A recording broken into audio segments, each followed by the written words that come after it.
Hello and welcome back to the channel. I'm Dan, and this is Forlorn Hobbies. Hello and welcome back to the channel. Now, in today's video, we are going to be looking at something slightly different, and we will be covering a film review. Now, this isn't just a random change in direction for the channel. I thought it was the best place to start for a new chapter of my hobby experience, as the film itself has had quite an impact on my recent hobby experiences in certain games. And I am, of course, talking about the new Lord of the Rings film, The War of the Rohirrim. Now, before I exploring this, I want to clarify that I'm not really going to be covering an in-depth details of the film, because I do not wish to spoil it for those of you that have not seen it yet, but I will be kind of talking about the established lore from Tolkien's works and the appendices, and my own expectations and interpretations and reaction to it. So hopefully you can follow along with an open mind and still get the enjoyment from the film if you wish to see it. Now, before I talk about the film, I just wanted to explain why it is so relevant from a hobby perspective to me. Now, one of my all-time favourite games is the Middle-earth strategy battle game by Games Workshop. It's probably what has kept me going in the hobby through my entire hobby journey, and I have been playing it since I first discovered the Fellowship of the Ring box set in early 2002. So it's the one game I would say that I have carried on continuously from the start of my hobby journey to the present. However, there have been changes over the years with the Hobbit film, but for Games Workshop standards, there has been very little change since 2018, except for the odd expansion. Now, the best thing I always said about Middle-earth strategy battle game is that the basic mechanics have been pretty much left alone throughout the entirety of its existence. There's obviously been a few tweaks, but the game itself, you could look at the first rulebook and the current rulebook, excluding the most recent one, and you would be able to play the same kind of game. There are a few more added rules in, a little bit of tweaks here and there, but it very much looks and feels the same. And with the new edition coming up, with the film, I was very worried that the changes would be quite drastic given how Games Workshop have approached their other games. And what made Lord of the Rings work was that they realistically just left it alone, and that was why it was so good. And it's had me worried. So for the past kind of 5 months or so since we've had the announcement of the film and the new edition coming, I have kind of withheld all of my hobby investment for Middle-earth. I've stalled projects that I've wanted to pursue because I just didn't know whether they would be viable or playable. I'm not really interested in how meta they are on the tabletop, but I wanted to know about list building, I wanted to know about playing and like the styles of the game, and it's had me quite nervous, especially hearing about the legacy units going and stuff. And I've kind of refrained from talking about this before the new editions dropped because I wanted to see everything for myself and make a decision, as opposed to just going off of a Warhammer community article that often doesn't give away the whole instance. I mean, I've read a few of them, especially the legacy lists and the list building articles, and it really annoyed me as a thematic gamer.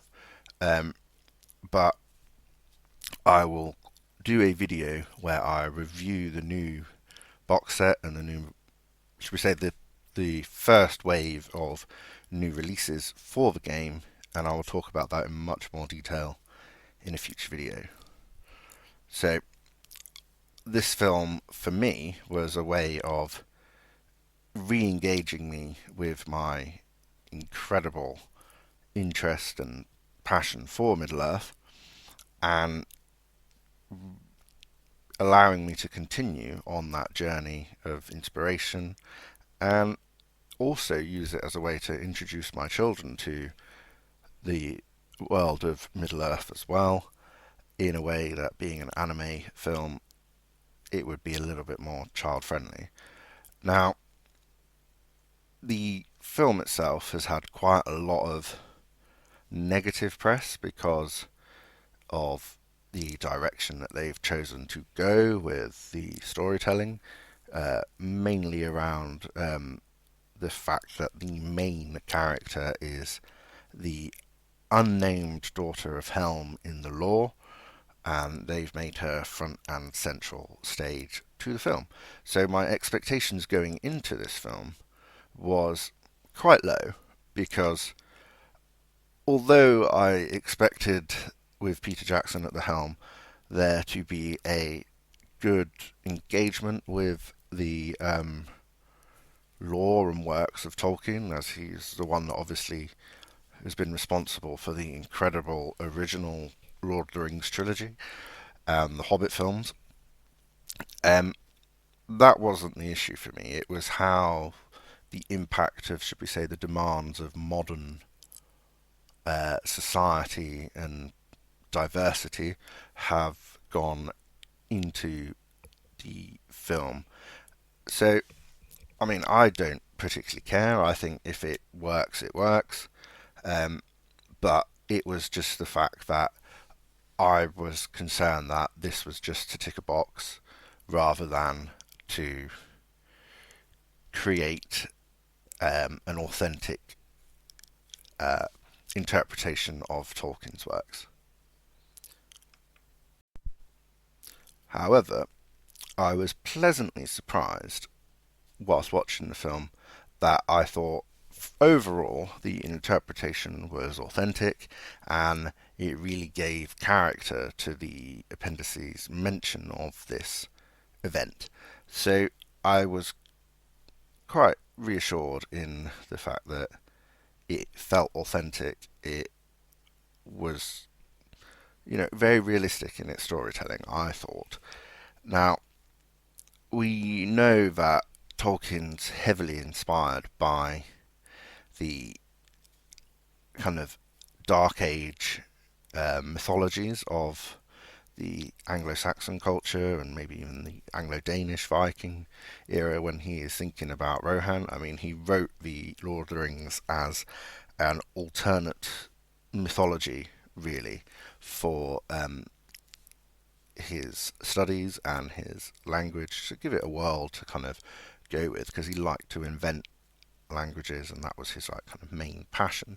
Now, looking at the storyline itself, it focuses around the end of the reign of Helm Hammerhand, the ninth king of Rohan, and we kind of see the events unfold in a way that is pretty much already established in the books. So you have Helm in the lore having an unnamed daughter who Helm refused to marry to one of his vassals' children, which triggers the war of the Long Winter, where Helm is attacked by Wolf, the usurper, and loses Edoras to Wolf, and basically holds up in the Hornburg, and kind of lasts out the winter. and resists the occupation of Rohan in its entirety. And the film follows this quite well. You have Helm killing Freka in with his fist, which gives him that Hammerhand kind of epithet, and that kind of is authentic to the story because it's following the key details of this. Now they have given a more defined role to Helm's daughter.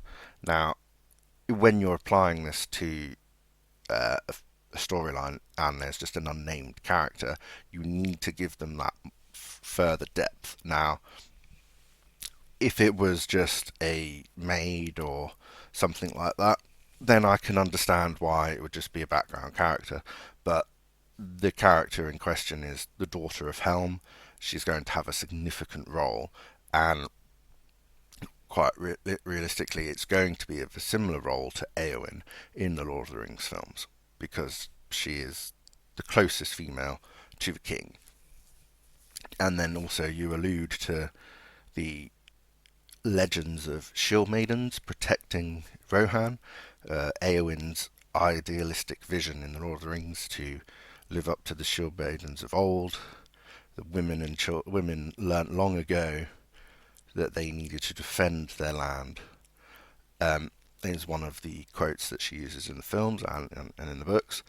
So there is all the foundations for the role that Hera plays in this War of the Rohirrim film, because it's kind of that same free spirit. Okay, they've embellished her role and her input on the film, but when you actually look at it, it's not overly out of place because the foundations are there, and yes, they've taken liberties, but I think the liberties enhance the story as opposed to it just being we're going to go woo girl power. And looking at Tolkien's inspiration, you have examples of the prowess of the legendary shield maidens, which would be an influence for Tolkien for Éowyn, and even other characters potentially that aren't going to be recorded that he's noted down. Like looking at historical references, you've got the legendary Vikings such as Lagertha, Aslong,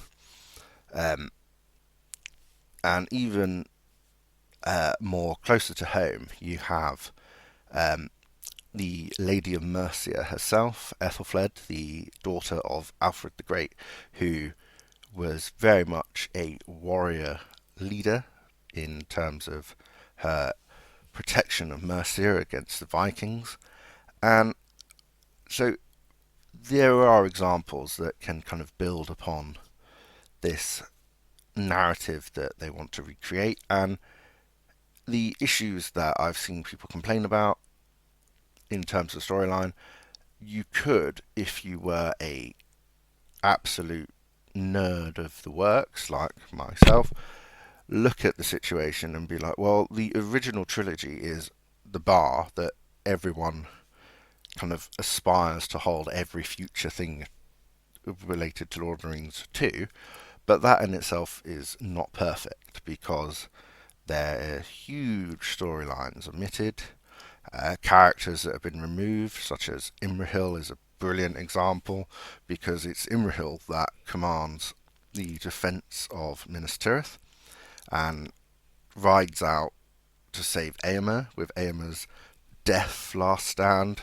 where he plants the standard of Rohan on a hill and forms a shield wall with his surviving Rohirrim and is surrounded by the orcs, and Imrahil bursts through with his relief whilst Aragorn comes off the ships, and where they've blended that in to make Theoden's speeches more touching and inspirational. Like, it's the clansmen of Lamadan that come off the boats with Aragorn rather than the army of the dead. But we want big ghosties in the film, which I'm not complaining about. But so interpretation is everything in the storytelling, and it's whether that interpretation still gets the message across. And I think ultimately Peter Jackson has done a great job again at getting across a story that is believably Tolkien's works. Now, that said, there are issues, I think, with the film. Um, I feel like there are certain things that could have been further expanded upon. Like, we don't really get the background for the hatred of the hill tribes towards the Rohirrim and the wider context of the wars and skirmishes. I mean, Helm has spent his life fighting the hill tribes, whether it was with his father Graham or even his grandfather, and that could have been built upon in the movies. Now, what Peter Jackson normally does in his films is have a flashback, kind of that starts it off. So, Fellowship of the Ring, you've got the Last Alliance, which is an epic kind of piece of intro that sets the scene. You've got Gollum finding the ring. You've got the Fall of Dale, or the Sack of Dale by Smaug in The Hobbit. And there was a perfect opportunity, I think, for this film to go back and have the founding of Rohan with the Field of Celebrant, where Earl the Young rides to the aid of Kirin the Steward of Gondor when all seems lost against the Wain Riders, and the fact that Rohan was gifted to Earl, and the previous inhabitants, the Dunlendings, were forced out and kind of lost their homes, and then you could have had the early year wars and struggles of Graham. So I think that little bit of added depth would have gone just that bit further to create a kind of scene setting environment that would have just emphasized the underlying story of the film. Um, or it kind of looked as if the opening scene and that kind of role was fulfilled with the fight between Freke and Helm, which I don't think had as much impact. Now, that is a crucial part of the story, but I don't think it should have been. I don't think it was enough to establish the kind of conflict between Rohan and the Wildman. Now, there are issues that I do have with the film. Um, in terms of character representation, I think that there was a lot of hype, especially when comparing it with the Middle Earth game perspective around Lord Thorn and the orc characters.